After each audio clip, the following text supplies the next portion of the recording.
Well, hey everyone, welcome to Walking with Disciples. We are in Acts, the book of Acts. We're getting close to the end of the book of Acts, and we're following Paul's journey to Rome.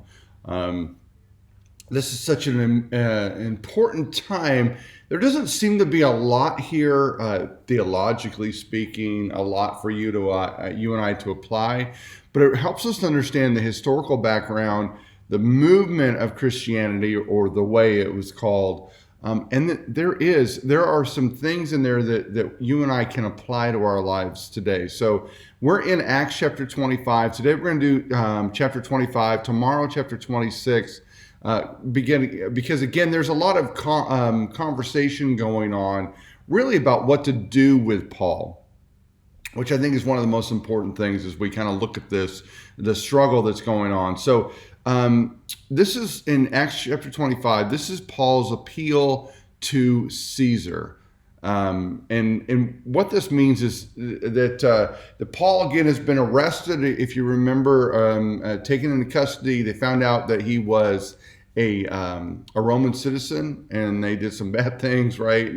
But there's this massive plot that happened. We talked about that already. There's a massive plot that had happened to kill Paul.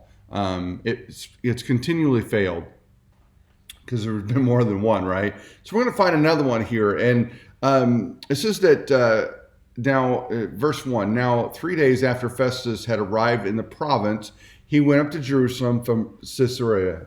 And the chief priests and the principal men of the Jews laid out their case against Paul, and they urged him, asking as a favor against Paul that he summon him to Jerusalem because they were planning on an ambush to kill him on the way, right? So again, they want to kill him, and they're like, hey, can you bring Paul back to Jerusalem, right?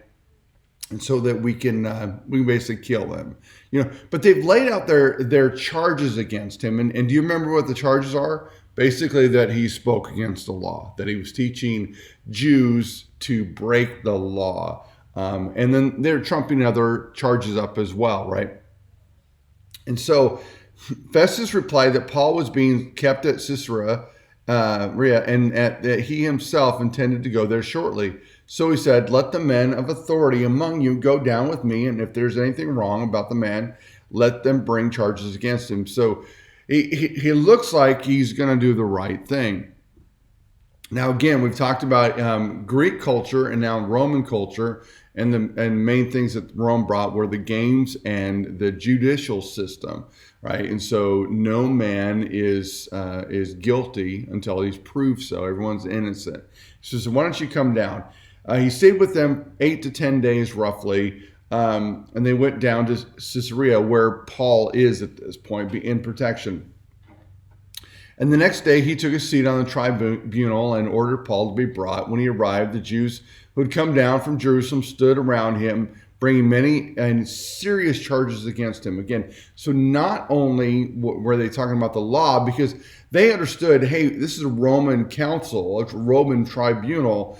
The breaking the Jewish law is not as important as him breaking the Roman laws. So they begin to talk about the fact that Paul is doing things not only against the Jews, but against Caesar himself, speaking against Caesar himself.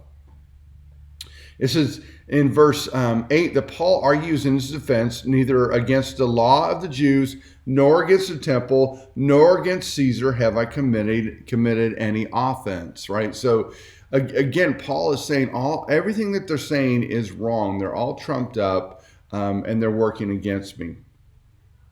But Festus, wishing to do the Jews a favor, said to Paul, do you wish to go to Jerusalem and there be tried on these charges before me?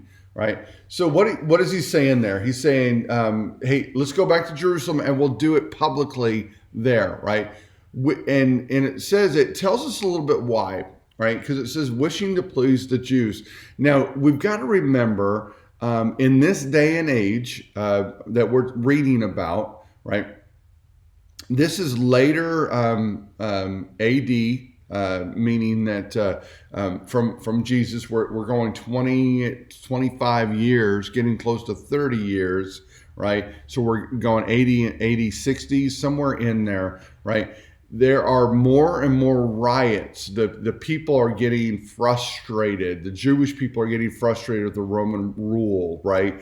And so from time to time, they would please them. Now, if you go back all the way to Jesus, remember that Pontius Pilate was like, "Hey, I'm gonna because it's your Holy Week, I'm gonna release a prisoner to you.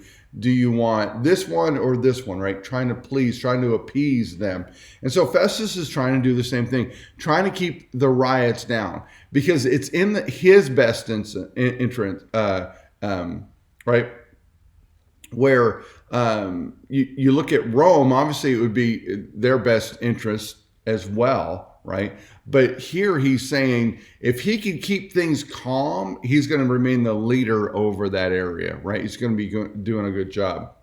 But Paul says to him, "I'm standing before Caesar's tribunal." Now, again, Paul has made it very clear, I'm a Roman citizen, and I need to be treated as a Roman citizen, not as a Jewish citizen, right? Now, he's doing this because he understands what God wants him to do, and he understands, right, through the pneuma, the Spirit of God, where God is leading him. He says, "I'm standing before you now, before Caesar's tribunal. To the Jews, I've done no wrong, as you yourself know very well. If then I am a wrongdoer and have committed anything for which I deserve to die, I do not seek to escape death." He said, if I deserve to die, I'm okay. But if there's nothing to the charges against me, no one can give me up to them. I appeal to Caesar. Now, once someone appeals to Caesar, and we're going to see this playing out, that he basically has to go through Caesar unless he ends up withdrawing that. Then Festus, when he had conferred with his council, answered to Caesar, "You have appealed to Caesar, you shall go." Right, and so this begins Paul's trek now from Jerusalem to Rome to go to Caesar, and we find, and I'm not going to cover it today, but we find that Paul goes before King Agrippa and Bernice, and more conversation because Festus is like, I don't even want to write to Caesar and let him know, hey, these are the charges. That's what's going on. He said, it's all fluff because they know, you see, they understood that the charges against Paul were wrong, that they had no validity to them. But because they wanted to please the Jews, right? They wanted to keep going with it. But then with Paul saying, I appeal to Caesar, they must send him to Caesar. So how do we apply this one to our lives, right?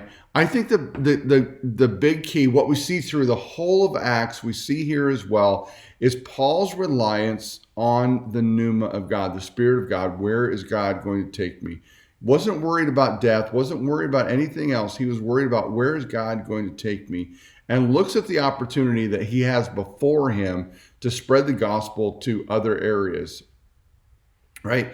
He argues and says, hey, these charges are wrong, and so I'm going to appeal to Caesar because I know that if I'm sent back to Jerusalem, what's going to happen to me there, and the gospel is going to stop. And I think, you and I, as we think about the book of Acts, as we think about where God has taken us, you know what? There's going to be some charges against you and I that are going to be trumped up. There's going to be some things that people are going to say about us that are wrong, right? And not that we shouldn't defend ourselves, right? But we should always look for the opportunity and wonder, where is God leading me at this point? Where is he trying to take me on my journey? And be ready to take that journey. So tomorrow, like I said, we're going to get into Acts chapter 26 and talk about Paul's defense to King Agrippa. So again, we've I'm skipping the piece where Agrippa, Festus are beginning to talk. And we're going to go to Paul talking to Agrippa. We're going to cover that whole thing tomorrow. So we will talk to you guys all tomorrow.